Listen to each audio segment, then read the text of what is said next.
Então o termo igreja é uma definição grega chamada eclésia. O que significa eclésia? Tem dois significados diretos.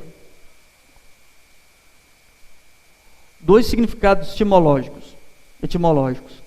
O primeiro é chamados fora, ou chamados para fora, ou chamados de fora. Alguém de fora chamando pessoas que estão do lado de dentro. Esse é o termo. Alguém que está fora chamando alguém para fora. E outro termo paralelo, eclésia, é assembleia reunida. É um povo de corpo reunido. Deus começa um processo. Isso é eclésia.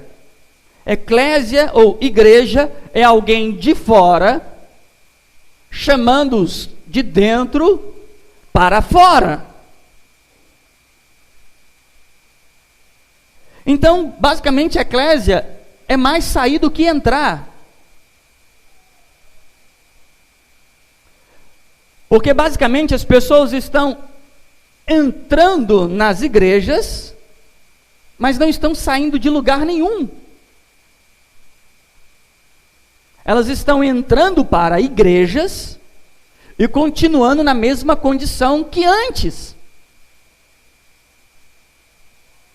Então é importante entender o que isso quer dizer. Então Deus levanta um juízo severo sobre a Babilônia. Ele vai vir destruir Babilônia. É interessante que em Jeremias, a partir do capítulo 51, ele começa no capítulo 50, mas no capítulo 51 ele começa a declarar um juízo que viria sobre Babilônia. Abre aí, profeta Jeremias, capítulo de número 51, diz assim no verso de número 6, foge do meio da Babilônia, livre cada um a sua alma, não vos destruais a vós nas suas maldades, porque este é o tempo da vingança de quem? Do Senhor. Ele lhe dará a sua recompensa. A Babilônia era um copo de ouro na mão do Senhor, o qual embriagava a toda a terra. Do seu vinho beberam as nações, por isso as nações enlouqueceram. No momento caiu a Babilônia e ficou arruinada. Gemei sobre ela, tomai bálsamo sobre sua dor, porventura sarará. Ou seja, tomai bálsamo para ver se sara. Verso 9. Queríamos sarar a Babilônia, mas ela não, deixai-a, e vá cada um para a sua terra, porque o juízo chegou até os céus, e se levantou até as mais altas nuvens. Deus começa a anunciar, a Babilônia, para você entender, é aquela terra onde Nabucodonosor exigiu que toda a nação, independente de quem era, se prostrasse diante de uma grande estátua. E 3 jovens não prostraram. Era uma terra de tremenda e profunda idolatria. É uma terra onde os servos de Deus eram altamente oprimidos. Eles não tinham liberdades de fé, eram cativeiro mesmo. Eram forçados a se entregarem a falsas doutrinas. E Deus agora começa um juízo. E ele chega a dizer no verso de número 9, queríamos sarar a Babilônia, mas ela não sarou. Então ele começa um juízo intenso. Olha o verso de número 44 do capítulo 51. E visitarei Abel na Babilônia, e tirarei a sua boca, e o que ele tragou, e nunca mais concorrerão a ele as nações. Também o muro da Babilônia caiu. Sai da onde? Olha de fora chamando os que estão dentro. Sai do meio. Quem ele está chamando? Olha aí. Ó povo meu, livre cada um a sua alma, por causa do ardor da ira do Senhor. Então só 2 eclésias que eu estou pegando para você, sem falar da eclésia que era a arca também de Noé, que para juízo, os que estavam fora do propósito, eles estavam sendo chamados para o propósito. Então a eclésia acontece no Egito. Aí aqui agora na Babilônia também, uma destruição, uma corrupção, perversidade religiosa. E ele começa a dizer, o texto no verso 45, ele vai dizer assim: sai dela o quê? Povo meu. Povo meu. A Bíblia diz, um firmamento está posto, algo que é inabalável, que Deus conhece os que são seus. Deus olhando para a Babilônia, ele sabia quem era o seu povo. Deus olhando para o Egito, ele sabia quem era o seu povo. Deus olhando para a geração de Noé, ele sabia quem é o seu povo. Deus olhando para esta geração, ele conhece quem são os seus. E da mesma forma que ele olhava para estas gerações, da mesma forma que ele via a corrupção desta geração, ele vinha alertando o seu povo, dizendo: sai dela. Ele do lado de fora, ele não esteve em Babilônia, ele não se submeteu à Babilônia. Deus não é refém de Babilônia, Deus não é objeto de Babilônia. Ele do lado de fora clamava dizendo: sai dela. Ele veio anunciando isso. Aí a grande Babilônia sofre a sua queda. Então isso é um princípio de eclésia. Toda eclésia tem um anunciador. Então Eclesiastes é aquele que anuncia a eclésia, a chamada para fora. O que isso quer dizer? Quer dizer que nos últimos dias levantou o último Eclesiastes, Jesus. Deus manifestou o Eclesiastes para agora compor a sua eclésia, igreja. Por isso, no texto que nós lemos em Mateus 16, Pedro diz: tu és o Cristo, o Filho do Deus vivo. Aí ele diz: bem-aventurado és tu, Simão, filho de Jonas, porque não foi carne nem sangue que te revelou estas coisas, mas o meu Pai que está no céu. E te digo que você é Pedro, mas sobre esta pedra, que é esta revelação, eu edificarei a minha eclésia, porque você identificou quem é o anunciador do chamamento para fora. Você entendeu quem é que está chamando para fora. E nós temos duas circunstâncias, das duas eclésias que eu disse para você. A primeira, que é o Egito, representa a saída da escravidão do pecado. No Egito eles carregavam pedra, no Egito eles eram chicoteados, no Egito eles eram escravos, correntes, eles trabalhavam como escravo. E esta é a tipologia do pecado, porque aquele que serve ao pecado é escravo do pecado. Ali tipifica o conceito do mundo de vida, prisão. Agora, a eclésia que acontece na Babilônia representa outra coisa. O povo já não estava na prisão externa, mas agora estavam limitados a um outro contexto, que é muito, muito superior. Aqui a Babilônia, nas Escrituras, é referenciado como um sistema mundano para impedir o conhecimento da verdade e a vida em Deus. Babilônia não é uma outra instituição, é todas as instituições que não anunciam o pleno conhecimento da verdade. É toda instituição que substitui o evangelho por tradição, cultura ou entretenimento.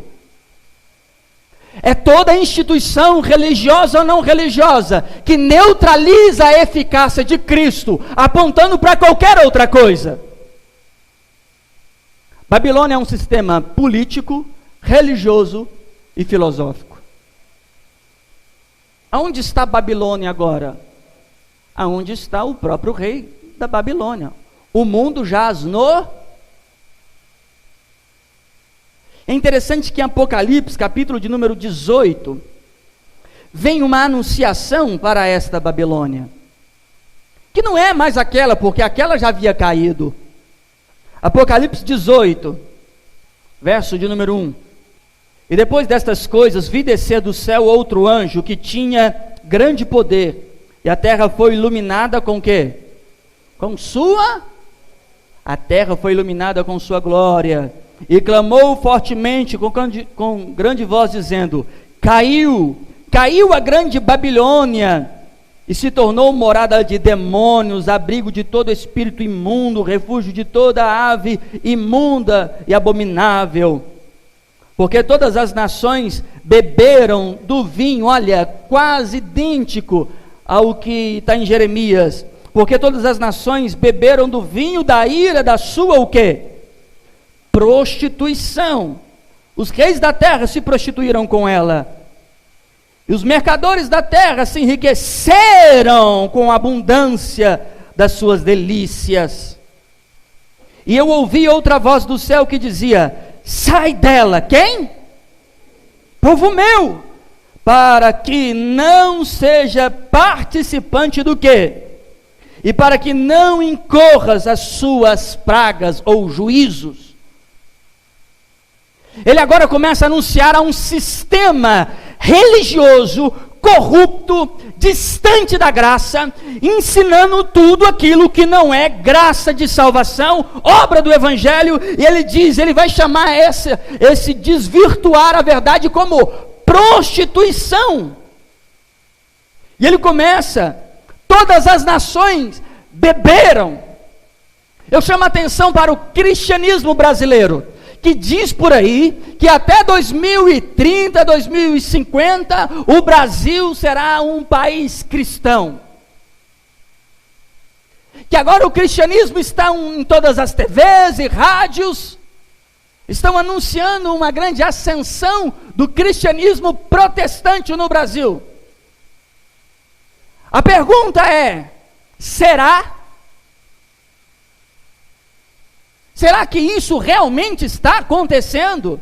Será que o Evangelho está tomando proporção e magnitude grande a tal ponto de termos no Senado, na Câmara, deputados que são legítimos representantes de uma cristandade puritana? Será que isso está acontecendo? Não está acontecendo. O que está acontecendo é a ascensão de um império babilônico em nossa geração, onde que as riquezas, olha o que diz aqui o verso de número 3, porque todas as nações beberam do vinho da ira da sua prostituição, os reis da terra se prostituíram com ela, e os mercadores da terra fizeram o quê? Os mercadores estão enriquecendo com esta Babilônia. Impérios. Babilônia era conhecida historicamente pelos seus muros e jardins. Babilônia era conhecida historicamente pelas suas grandes e magníficas construções. Babilônia era conhecida pelas suas riquezas. E exatamente isso. Babilônia, como sistema religioso, é o resultado de gente que entra sem sair. Ministérios que são de homens que não saíram do pecado, da escravidão, e são colocados como ministros. Pregadores, pastores, bispos, apóstolos, homens que ainda têm a sua natureza depravada, caída em sua escravidão, por não terem saído, são colocados dentro, e se alguém é colocado dentro sem sair, Babilônia está sendo edificada. Então o que é a raiz da palavra igreja, eclésia? É antes de entrar, é sair. O povo antes de entrar na terra prometida, teve que sair do Egito. O povo, antes de entrar em Jerusalém, teve que sair de Babilônia. E o povo, para entrar no céu, tem que sair da escravidão do pecado. Isso que é eclésia. Isso que é igreja. Igreja não é uma reunião numérica de um povo em uma denominação ou instituição em torno de uma liturgia. Eclésia, a igreja, é todos aqueles que foram comprados pelo Eclesiastes, ouviram a voz da anunciação e se arrependeram de seus pecados. Você não tem que voltar para a igreja, você deveria se tornar a igreja.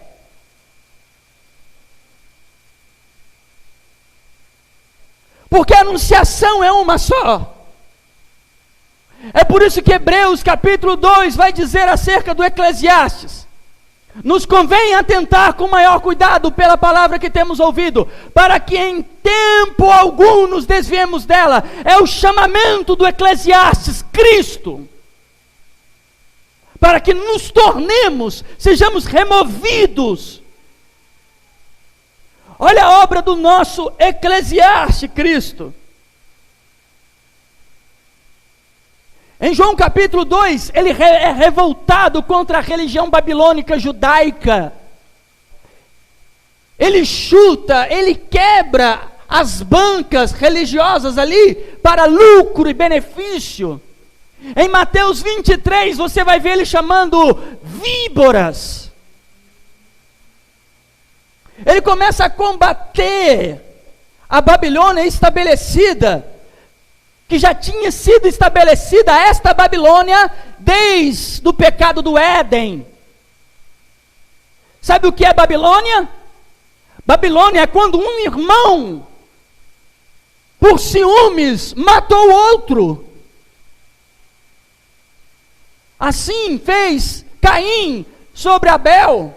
E assim fez os cainitas babilônicos contra o Messias Jesus, dizendo: mata ele. Os sacerdotes eram cainitas, eram da raiz de Caim, e queriam a morte do nosso Abel, Jesus. E pela inveja mataram a ele. E durante a história, este espírito de Caim tem se levantado contra a igreja que tem o coração de Abel. E por isso mataram a Pedro, mataram a Estevão, mataram a Paulo, prenderam a João. É por isso que durante a história da igreja, homens fiéis morreram queimados, crucificados, degolados, porque eles foram chamados para fora e não voltaram para dentro. Hoje, o que mais acontece dentro daquilo que era para ser eclésia, era em vez de chamar as pessoas para fora do pecado, estão trazendo para dentro da igreja o pecado. Era para tirar, anunciar, para sair de fora do sistema mundano, comportamental, de moda, de tudo, mas não estão inserindo, introduzindo ritmos, comportamentos, posturas, estão sendo introduzidos quando era para ser removidos. O Senhor Jesus, ele veio fazer a dispensação final da última eclésia, porque todas as outras eram a sombra do que ele viria fazer. Ele veio chamar o seu povo ao arrependimento. Lembra do que ele disse? Sai dela quem? Quem? Porque Deus conhece quem são os seus. Mateus capítulo de número 1, verso de número 21. O nascimento de nosso Eclesiastes aqui, olha. E ela dará à luz a um filho, e lhe porá o seu nome de quê? Porque este salvará quem?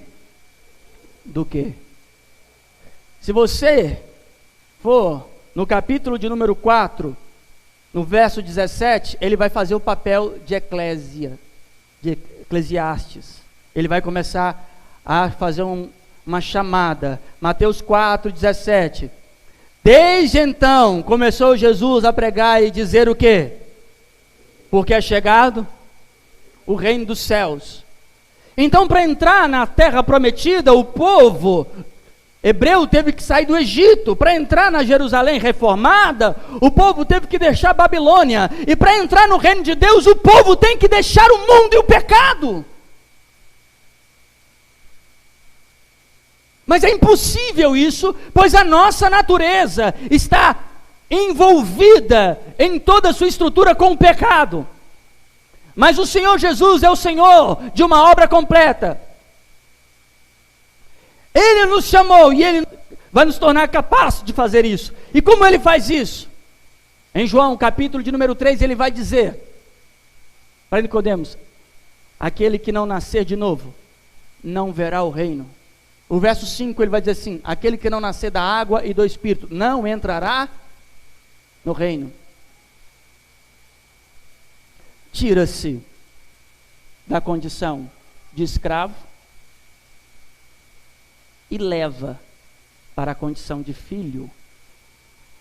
Outra eclésia que acontece, vocês lembram de Ló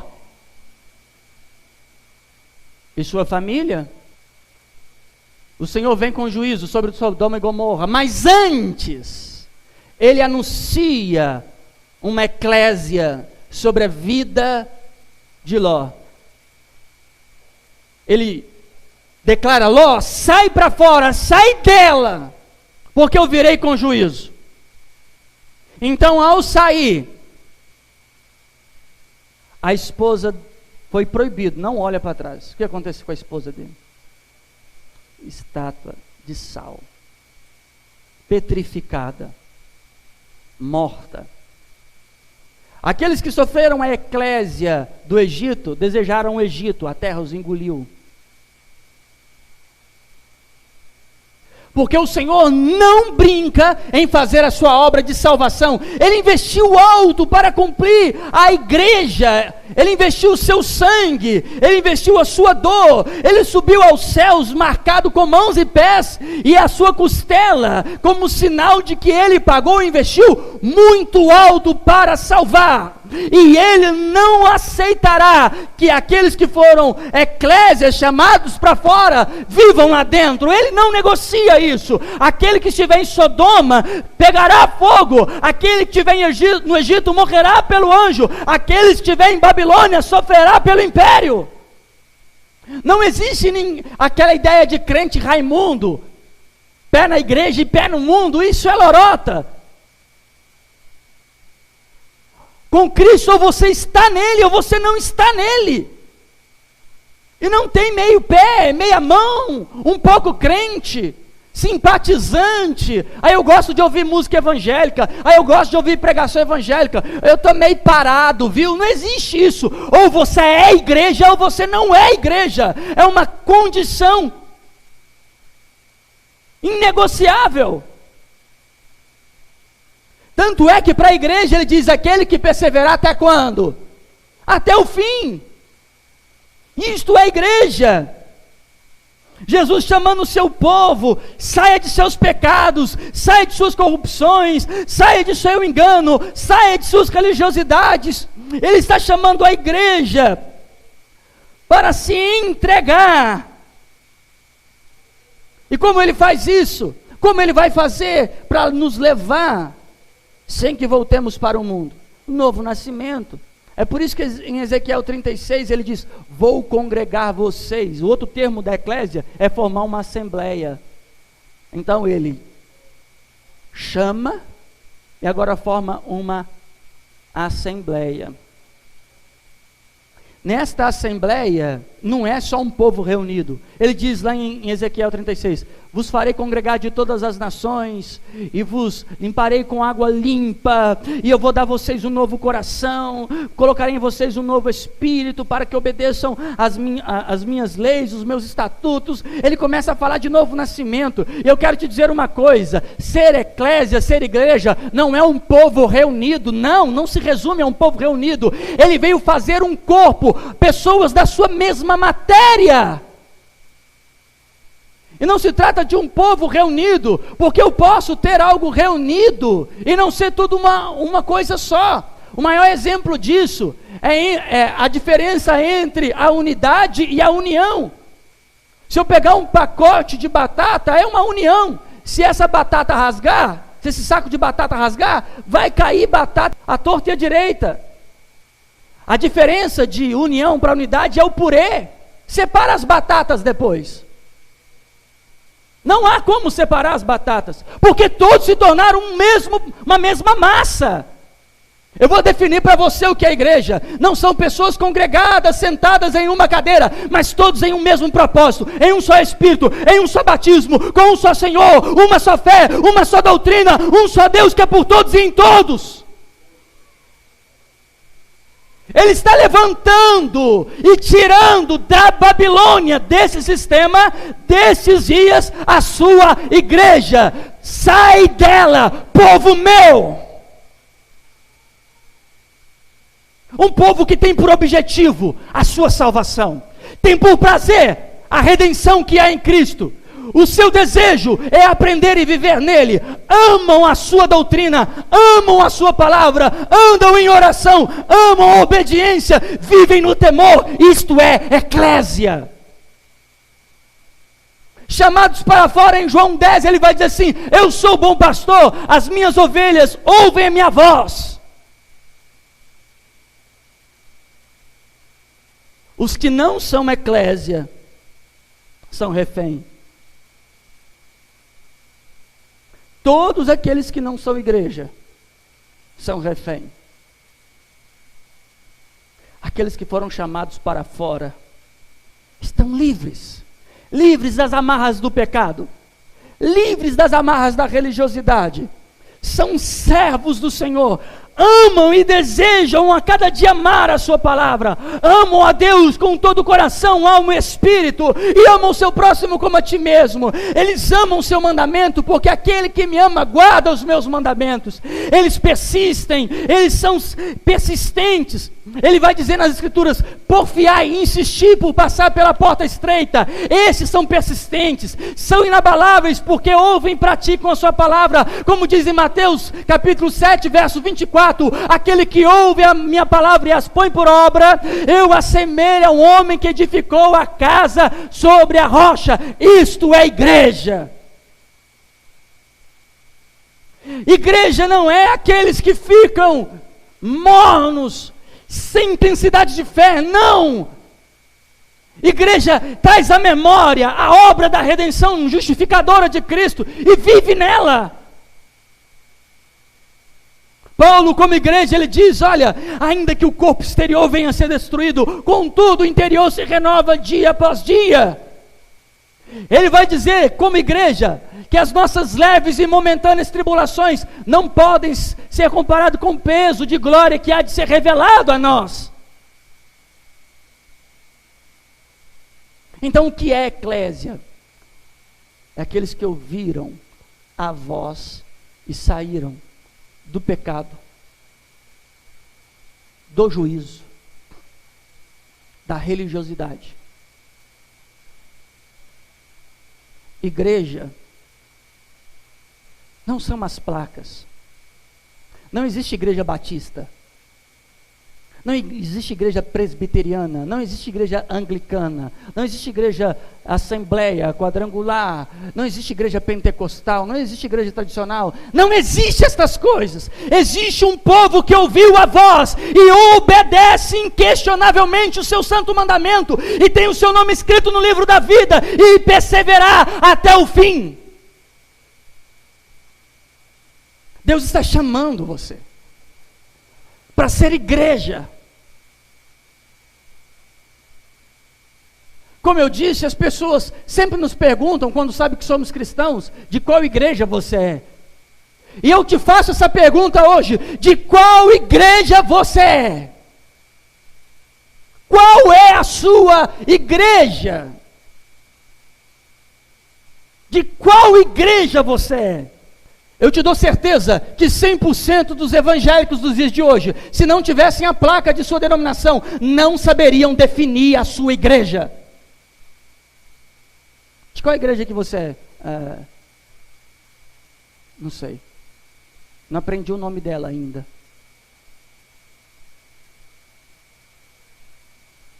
De qual igreja você é? Você ouviu a voz do bom pastor? Você ouviu a voz do Eclesiastes? Como Salomão tipificou Cristo sendo Eclesiastes, dando bons conselhos, dizendo que há tempo para tudo, tudo sucede igual, para justo e injusto. Ele começa a falar sobre adversidades, ele começa a falar sobre a vida, ele dando conselhos, ele tipifica Cristo, instruindo a sua igreja na sua vida. Você tem seguido a voz do bom pastor, que é Cristo, tem obedecido o seu santo mandamento, você tem guardado a sua palavra, tem andado em temor, amor, obediência, renúncia, morte. Se você tem andado assim, você é igreja. Se não, sai dela agora, povo meu. Talvez você está ouvindo isso porque Deus te considera o seu povo, você ainda estando babilônico, e Ele te chama para sair para fora disso, para fora desta vida debilitada, débil, inútil, fracassada de fé, momentânea, emocionalista. Ele quer te tirar dessa religiosidade ferrenha, que apodrece o teu coração e a tua mente para o não conhecimento de Deus. Sai dela, povo meu. Ele te chama hoje das amarras do pecado. Ele quer te salvar.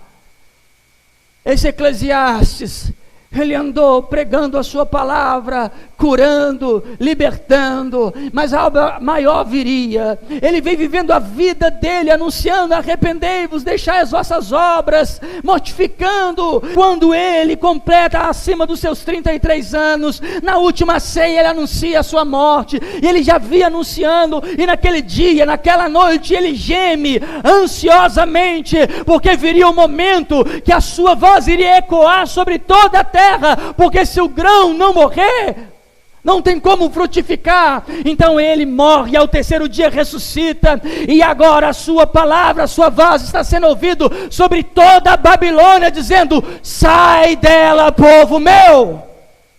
Porque virá juízo sobre esta geração, virá juízo sobre as religiões, virá juízo sobre os falsos pastores, virá juízo sobre os falsos profetas, virá juízo sobre a falsa igreja, virá juízo sobre esse sistema falido, mundano, político, esse sistema filosófico. Virá um grande juízo, mas antes ele está fazendo eclésia.